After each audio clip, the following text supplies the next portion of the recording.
Okay, it's recording. Hi, welcome to BookClubBleu. Hi! We're back with the talker. Albert Camus' The Outsider, or L'étranger, The Stranger, The Foreigner. Lots of different translations. Mm. But our one is called The Outsider, so we're going to be calling it The Outsider. Oh, I should get the book. Hello. So, existentialism and Camus. Yes. Well, Camus is one of the most notable existentialist philosophers, and this is his most defining work, probably. Part of his trilogy of the Absurd. Which is part of the trilogy. Yeah. The Outsider, his essay Myth of Sisyphus, which Kris has read, I'm yet to get round to. It's really good. And a play called Caligula. Is it Caligula? Caligula. It's a play. That sounds a bit like that. Yeah. But it's not. It's not anything. It's the film with Malcolm McDowell. That's something related. Okay. Which is odd, seeing just a clock orange. Oh yeah. Spooky. Weird. Anyway. Spooky raggy. That's bad. Lots of Camus and existentialism. And the absurd. Yes. He was kind of more focused, especially in this era. What sort of year was this? That's an important note. Let's get that up. 1950, something like that. 42. So in this period, it was philosophical workings. He was obsessed with absurdism, which is a branch of. It's a key idea of existentialism, this particular branch in itself. Yeah, and it's like it's this idea that there's no deeper meaning. Most things are lacking in meaning, and it's the kind of a search for absolute truths over relative truths like religion and law. Well, yeah. So you can. It's through absurdity.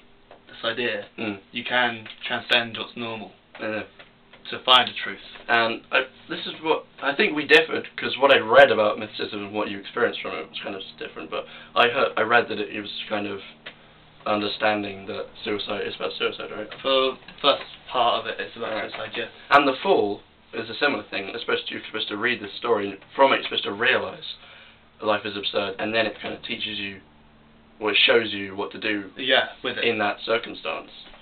So anyway, existentialism, something we've kind of gone over it a bit before, but like we kind of want to do like a little feature about existentialism. If anyone but only if anyone wants it. But we did ask before, but no one replied. But we're getting more views now. Yeah, so if anyone wants us to do anything about existentialism, drop us a message. Or any more books. Especially, we'd love to read another Camus book one of these days. Maybe leave it a while. Yeah, so give us a... Definitely any requests for books we'd love to receive. Someone asked us to do Naked Lunch, which we'll get around to soon, I think. Hopefully. Yeah. Well, someone asked us to do this, but we were planning on doing it anyway. Cool, so... It was Rambling Troubadour. Thanks for the heads up. Yeah, thanks. Let's get on to the plot. We're just going to outline the plot, and then we're going to go over it in what it means in terms of this concept, because there's a lot of interweaving concepts in this book. Yeah. So basically, first he gets a note saying he says his mother died yesterday. Mother died yesterday. Or mother died today, it could have been yesterday. Yeah, it doesn't matter. Yeah, I might as well read it quickly. Mother died yesterday, or maybe today, I don't know. I had a telegram from home, mother passed away, funeral tomorrow, yours sincerely. That doesn't mean anything, it may have been yesterday. So we're kind of off on the start of him just being honest. Yeah. To himself. And it kind of doesn't really hit him. No. On a proper emotional level. But like you were saying before, it's kind of implicit the way that he is kind of just honest. He's kind of cutting the crap, you could say, on a basic level. And then he just kind of goes on. He isn't stricken with grief. It doesn't really let it affect him. No. He just goes about his life, eloping with Marie, and the woman. Yes. Who was played by Anna Karina in the film version, which is impossibly hard to get, which I'd love to see. She's a brilliant actress. If any of you have seen Pierre Le Fou or other such films, and then he eventually, at the end of the first part, led by his actions, led by the sun, he shoots a guy, kills a guy on the beaches, and then shoots him again 4 times. The story of a beach murder, one of the century's classic novels, Blood and Sand, J.G. Ballard. Blood and Sand, indeed. Yeah. And so he shoots him again 4 times after he's dead. And then he says it doesn't make him more dead.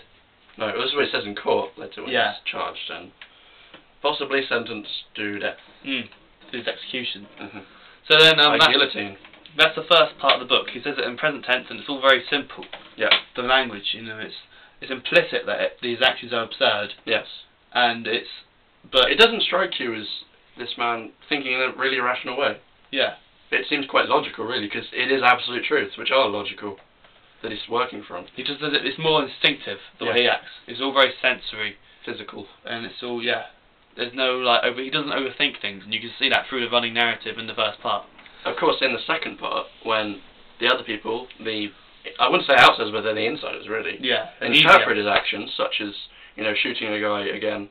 That seems like malice or anger. Not crying over your mother's funeral. That makes you, a psychopath. Yeah. And this is all bizarre to him in this situation. He's supposed to be asking for redemption. Why? He doesn't feel like it.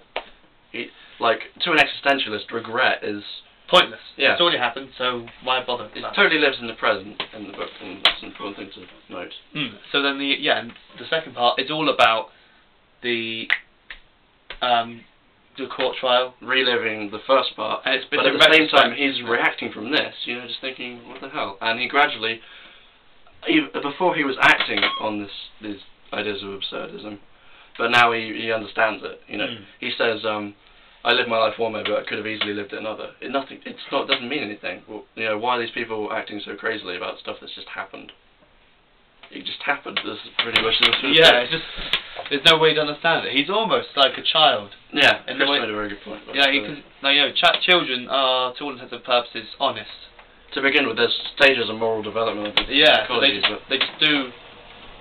just do. Yeah, because they're not stuck with rules conforming to society. Because that's all learnt or taught, isn't it? Exactly. And if you do absolute truth, you're instinctive in what you do, and that's what Merceau generally does. He is just instinctive. As I was saying, that's a kind of common sort of ill-learned criticism of existentialism, that you could just kill a load of people and say, well, it was right to me to do it. Yeah, people think it's selfish. It's not. It's just necessarily.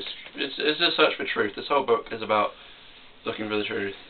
I mean, in the afterword by Camus, he says, so one wouldn't be far wrong in seeing The Outsider as the story of a man who, without any heroic pretensions, agrees to die for truth. So, instead of asking for redemption, he sticks by his emotional honesty. I love the closing line. Kris is in love with him in this book. I read it again this morning just to get myself immersed in it. But it says, he wanted to ruin this. Is this a spoiler? Spoiler, maybe. Spoiler! There we go. For the final consummation, and for me to feel less lonely, my last wish was that there should be a crowd of spectators at my execution, and that they should greet me with the cries of hatred. He just wants... Well, he just wants a reaction. And as in how the latter part of the book interprets his actions, there is, to each thing and each thought process, there is more to read into it. At one point I read the bit, in fact the first page I opened in the book when I was just trying to see if there was cool wisdom in it, I thought it might be a bit poncy, but actually it's a really good book. Yeah. And it said how if you kind of relive, like looking through a room over and over again, each time it becomes more and more detailed, and so you could live 100 years from like a day of life. One moment. Which is almost like Kurt Vonnegut's sort of House 5. That moments and that, living one moment and then living the next, like from a totally different timeline. Yeah. But the analogy I draw with that is that you could read this book over and over again and read more into it. Yeah. Definitely. Just checking the book. I think we covered most things there. We were just going to talk about the other kind of concepts that come into it. Atheism, obviously. Religion as a relative truth. And like we said, he replaces God with the sun. Yeah. Something more natural. The sun kind of leads him along this path, and you could say it was a deterministic concept. But again. And nihilism, is he not care about anything? Well, no, because he's trying to base his actions on what's real, what's true. What's true. So I think we covered everything there, really. And determinism. Well, we were just saying about the sun. Yeah, so he's not actually determined by the sun. No, but it kind of draws along these events. But it's a fuel for him. And it's just general physicality. Yeah. But it kind of always makes him kind of in a mood, which leads into these actions, which are just instinctive. So, yeah, fascinating book. Very short, and I could definitely read it again just to pick up more of the little... You can read it in like a day if you just sat down and read it. It's good because it's like 5 chapters, so it's just read a chapter and it's good. It's such... I was blown away. Definitely. I think I actually went, whoa, whatever, just do it. Yeah. A bit late, but I did. It's like, damn. It was I'm holding my breath for a chapter or so. So yeah, thanks for joining us again. Leave your comments if you want us to recommend. If you want to recommend us anything, or tell us how we did. Rate, comment, and subscribe. Oh yeah, definitely. Oh, we got like 40 subscribers or something. What, 38? Thank you. Thank you. Thanks a lot. We'll catch you later. Cheers.